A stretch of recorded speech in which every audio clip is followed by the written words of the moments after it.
नमस्कार, आप जुड़ चुके हैं जम्मू लद्दाख विजन के साथ और मैं हूं आपके साथ रमन सैनी।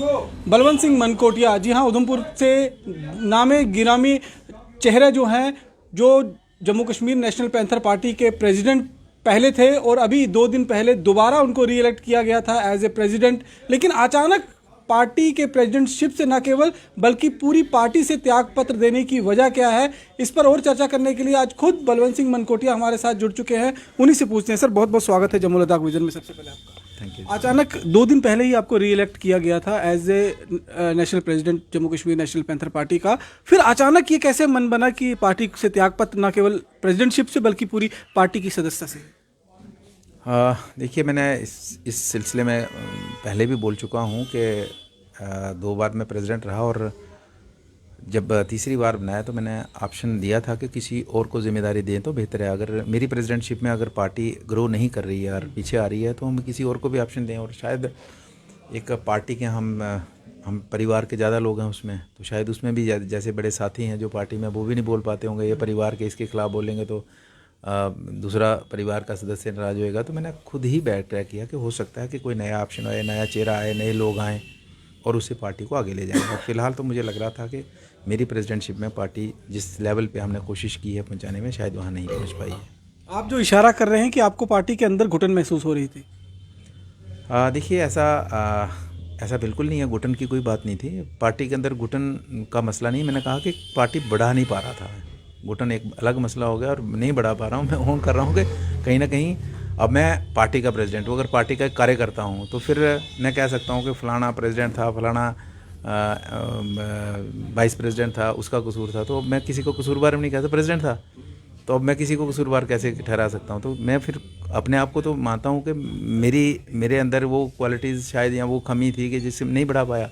तो घुटन का वाला ऐसा कोई इशू नहीं था। ये आपका बड़प्पन है कि आप सारी जिम्मेवारी अपने आप पर ले रहे हैं। लेकिन जो सूत्रों से हमें जानकारी मिल रही है उसके मुताबिक ये है कि वर्चस्व पार्टी पर जिसका चल रहा था उससे आपकी बन नहीं रही थी और कहीं ना कहीं नाखुशी थी उस चीज़ को लेकर। देखिए, इसमें अगर आप पूरे देश के अंदर जितनी पॉलिटिकल पार्टीज़ हैं तो अगर आप अपने भाई से बात करेंगे तो कहीं ना कहीं विचारधारा में थोड़ा बहुत अंतर, भाई से, बाप बेटे से, तो डेफिनेटली उसको कोई बड़ी बात नहीं है कि जो भीम सिंह जी सोचते हैं उस मेरा अंदाज़ अलग हो सकता है, थोड़ा फ़र्क हो सकता है। हर्षदेव जी जो सोचते हैं थोड़ा सा हो सकता है मेरा अलग हो सकता है, या मैं जो सोचता हूँ तो महेंद्र पाल जी थोड़ा सा अलग हो सकता है। तो इसमें थोड़ा बहुत तो अंतर, तो एक जैसी सोच तो किसी की होती नहीं है, तो वो तो कहीं भी नहीं होती है। बाप बेटे की नहीं होती है, भाई भाई की नहीं होती है, फ़र्क तो रहता है। तो ऐसा कोई मसला नहीं है। लेकिन पार्टी की बेहतरी के लिए कहीं ना कहीं सभी की राय एक होनी चाहिए, एक सोच बनाकर आगे बढ़ने, तभी पार्टी आगे बढ़ती है। तो आप ये मानते हैं कि मनमुटाव चल रहा था पार्टी को लेकर, कहीं ना कहीं एक मनमुटाव था? मनमुटाव नहीं कह सकते कि जो जिस तरीके से हमें मतलब कोऑर्डिनेशन होनी चाहिए थी और कोऑर्डिनेट करके हमने तालमेल से पार्टी को आगे बढ़ाना था, उसमें शायद कमी थी। तो कोऑर्डिनेशन किसके साथ बिगड़ी हुई थी आपकी? मैं ही नहीं कर पाया। प्रेसिडेंट था तो मैं कोऑर्डिनेट नहीं कर पाया। कहीं ना कहीं शायद मैं मतलब जिस तरीके से जो प्लानिंग प्रोसेस था, शायद सभी पार्टी के ऊपर भीम सिंह जी से लेके चेयरमैन से लेके और बाकी नीचे तक शायद कोऑर्डिनेट नहीं कर पाए, तो जिसकी वजह से आगे नहीं बढ़ पाए। लेकिन मुझे जो जानकारी मिली है कि 2 दिन पहले ही आपको री इलेक्ट किया गया था एज ए प्रेसिडेंट। फिर आप री इलेक्ट हुए, उसके लिए आप मान गए थे, आप प्रेसिडेंट बने और अचानक 2 दिन में ऐसा क्या कुछ बदल गया कि आपको त्यागपत्र देना पड़ा पूरी पार्टी से? ज़िंदगी में सब कुछ अचानक ही होता है, प्लान से कुछ नहीं होता है।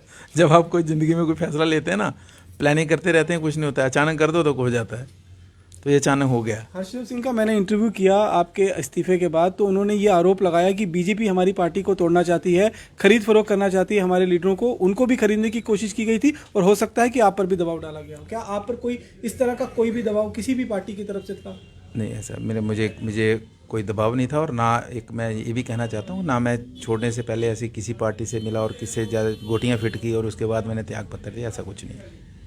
पहले जिस तरह से हमने देखा कि भीम सिंह को जो पार्टी के संयोजक थे उनको किनारा किया गया, उसके बाद आपने पार्टी का साथ छोड़ दिया, तो ये क्या कुछ आखिरकार एक इतनी बड़ी जो डोगरों की पार्टी जिसको कहा जाता है और एक इतने पुरानी पार्टी जिसको भीम सिंह जी ने खड़ी किया था, आखिरकार क्या कुछ चल रहा है इस पार्टी के अंदर? अगर आप, क्योंकि प्रेसिडेंट हैं, ज़्यादा बेहतर तरीके से लोगों को समझा पाएंगे, क्योंकि लोग इस वक्त कहीं ना कहीं इस बात को लेकर उत्सुक हैं कि पता चले कि आखिरकार क्यों बलवंत सिंह मनकोटिया ने इस्तीफा दिया, पार्टी के अंदर ऐसा कुछ क्या चल रहा था? देखिए अंदर मैं बैठा हूँ, परिवार में बैठा हूँ, बाहर मेरे परिवार और मेरे लिए क्या सोच रहे हैं मुझे नहीं पता। मैं तो कह रहा हूँ बिल्कुल फिट है मेरा वाइफ, मेरा बेटा, मेरी माँ, मेरे बच्चे, सारा कुछ ठीक है। बाहर क्या चर्चा चल रही है मुझे नहीं पता चल रहा है। अब थोड़ा बाहर हूँ तो अब मैं देखूंगा कमी कहीं है। कमी तो है ना, कमी तो बड़े लेवल की है। कि अगर मैं ये भी बात कर रहा था कि अगर जम्मू के अंदर अगर पीडीपी का शहर के अंदर कॉरपोरेटर बन सकता है, नेशनल कॉन्फ्रेंस का बन सकता है। जब 2008 की बांबा मोले की लहर में महबूबा मुफ्ती और उमर अब्दुल्ला जम्मू में गवर्नर हाउस की मीटिंग में, ऑल पार्टी मीटिंग में आते हैं तो लोग उनको सड़कों पे नहीं आने देते, सड़कों से नहीं आने देते, उनको हेलीकॉप्टर से वहाँ एयरपोर्ट से वहाँ लिया जाता है। और जब इलेक्शन होती थोड़े दिनों बाद तो कॉरपोरेटर बनते हैं। और हमारा कॉरपोरेटर बनना बड़ा दूर, अगर कॉरपोरेटर जीतने वाला 2000 वोट लेता है तो हमें 50 वोट नहीं मिलते हैं। अगर कंपटीशन में हारते जीतते हैं तो कोई मसला नहीं है, हमें 50 वोट नहीं मिलते हैं। तो फिर हमें अभी देखना तो पड़ेगा ना, अगर मतलब कहाँ है हमारी लीडरशिप में कमी है, लोगों में कमी है, कहाँ। अब बाहर से देखेंगे क्या मसला है कि क्या मतलब जम्मू के लोग जम्मू की पार्टी को नहीं चाहते, क्या जम्मू के लोग कश्मीर बेस्ड पार्टी को चाहते हैं, नेशनल बेस्ड पार्टीज़ को ही चाहते हैं। तो उसमें हम वर्क करेंगे, हम सोचेंगे, विचारेंगे, अभी राउंड करेंगे। डीडीसी का जो चुनाव हुआ और उसमें जो आपको हार मिली वो आपके लिए एक आई ओपनर था क्या, और तभी आपने ये मन बना लिया था कि अब कुछ ना कुछ फैसला लेना पड़ेगा? नहीं, ऐसा नहीं था। उसका और इसका कोई लिंक नहीं था। लेकिन अब हमें ये जिस तरीके से लगा कि आज शायद हम थोड़ा बाहर निकलेंगे और कोई नए लोग आएंगे।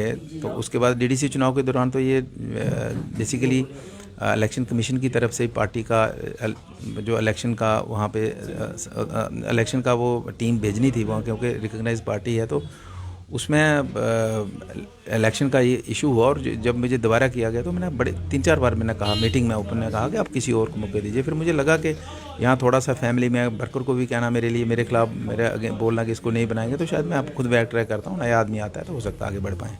तो क्या इस फैसले से पहले आपने पार्टी के संयोजक प्रोफेसर भीम सिंह से कुछ सलाह की थी या किसी सीनियर बंदे से सलाह मशवरा किया था, या अचानक ये फैसला आपने? नहीं, आज कोई सलाह नहीं की थी। आज बैठे थे प्रोफेसर साहब के साथ, हर्षदेव जी का आज उन्हें बुलाया था, मैं गया था और मैंने अपना रीज़न बताया कि क्या कारण है, तो मैं बता दिया उनको। और तो अब आगे की क्या योजना रहेगी आपकी, आगे भविष्य में किस तरह से कोर्स ऑफ एक्शन रहेगा आपका, क्या कुछ आगे आप करना चाहते हैं?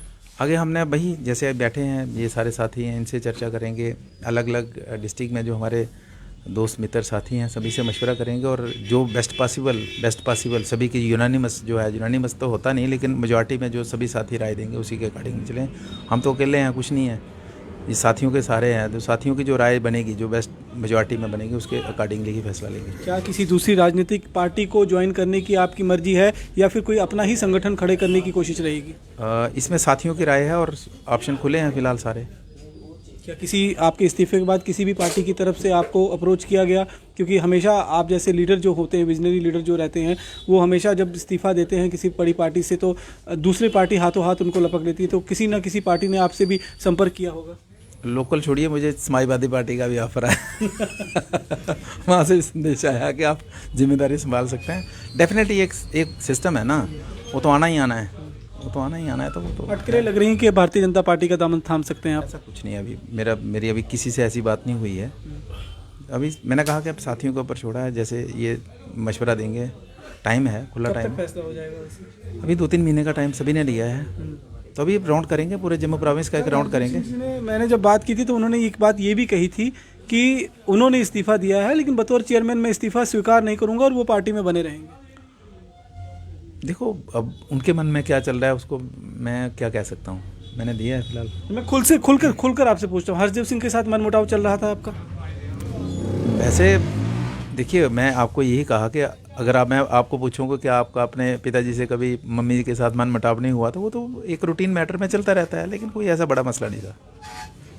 मतलब एक नॉर्मल से मसले में, क्योंकि मैंने भीम सिंह जी का भी इंटरव्यू उसी दिन किया था जब आपने इस्तीफा दिया, तो उन्होंने कहा कि ये घर की महाभारत है क्योंकि ये घर की पार्टी बन गई थी। ठीक कहा, घर में ही चाचा भतीजा और ठीक कहा उन्होंने। और ये घर का ही महाभारत है। हाँ, ओपन पब्लिक की पार्टी है तो पब्लिक को भी थोड़ा देर मौका देना। आप लोग सभी लोग आए, कोई प्रेसिडेंट बने, कोई चेयरमैन बने, कोई वाइस प्रेसिडेंट बने। महाभारत है तो कौरव कौन है, पांडव कौन है आपके हिसाब से? अभी इसके ऊपर क्या बताएं आपको अपने आप को तो सारे हम पांडव ही कहते हैं, जिसको भी पूछेंगे वो अपने आप को पांडव ही कहेगा। कौरव कौन बनना चाहता है? आपने मेरा वो पूरा इंटरव्यू भी देखा होगा जो हर्षदेव सिंह के साथ आपके इस्तीफे के बाद हुआ था। जो कुछ बिहेवियर उनका था, जो कुछ शब्दावली का इस्तेमाल उन्होंने किया, जिस तरह से उन्होंने एक गुस्से का इजहार किया, वो इंटरव्यू देखकर क्या लगा आपको? आपको क्या लगा था? सवाल के जवाब से मैं रिपोर्टर हूँ, पूछना मेरा काम है। नहीं, पूछना मेरा काम है, जवाब देना आपका काम है। जब मैं उस आप कुर्सी तो पे बैठूंगा आप मुझसे सवाल पूछ सकते हैं। आप तो बनते बनते, आपको क्या लगा था? तो क्या आप, मैं नहीं, आपसे जस्ट पूछना चाहता हूँ। चलो एक भाई के तौर पे मैं पूछ रहा हूँ, आपको क्या लगा?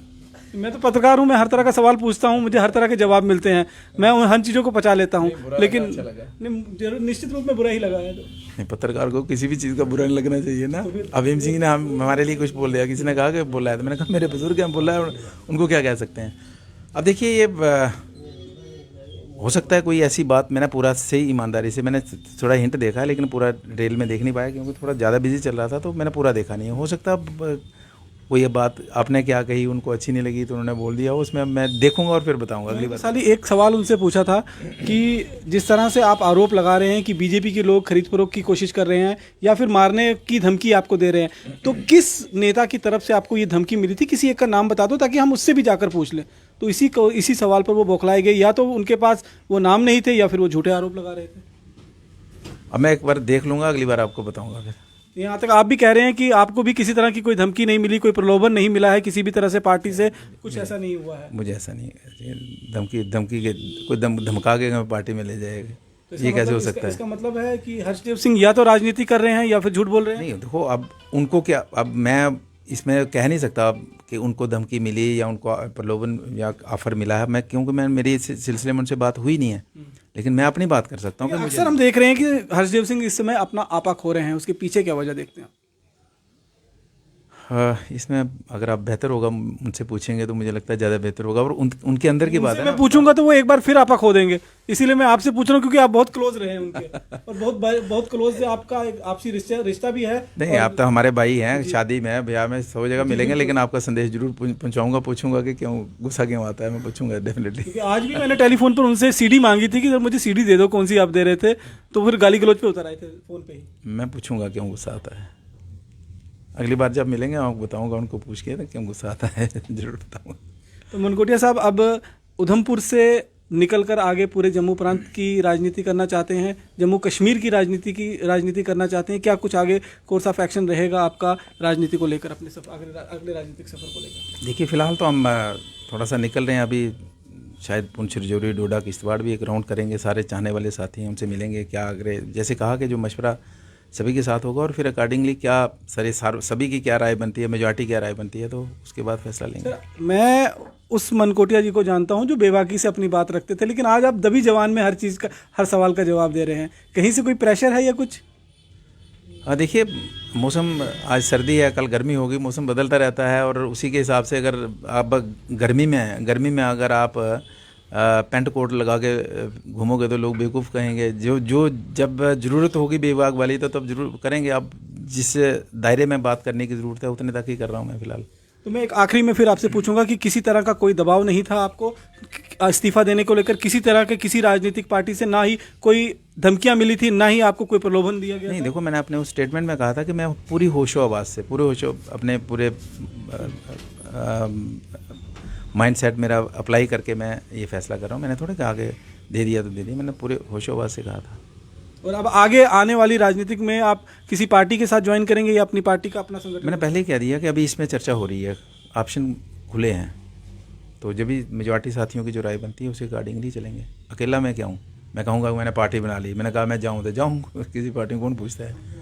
तो जब साथी मेजॉरिटी में जो फैसला करेंगे उसके अकॉर्डिंगली चलेंगे। जो कहा जा रहा है कि बीजेपी के साथ नज़दीकियां आपकी बनी हैं और आप बीजेपी को ज्वाइन कर सकते हैं? नहीं, बीजेपी के साथ मैंने कहा 2014 में तो ओपन था कि हमें मुझे पार्टी की तरफ से कोऑर्डिनेट करने के लिए 3 महीने तक मैं तो नड्डा साहब के साथ, राम माधव जी के साथ, जितने भी बड़े बड़े नेता हैं आरएसएस के, तो उनके साथ हम 3 महीने तक लगातार बैठकें करते रहे।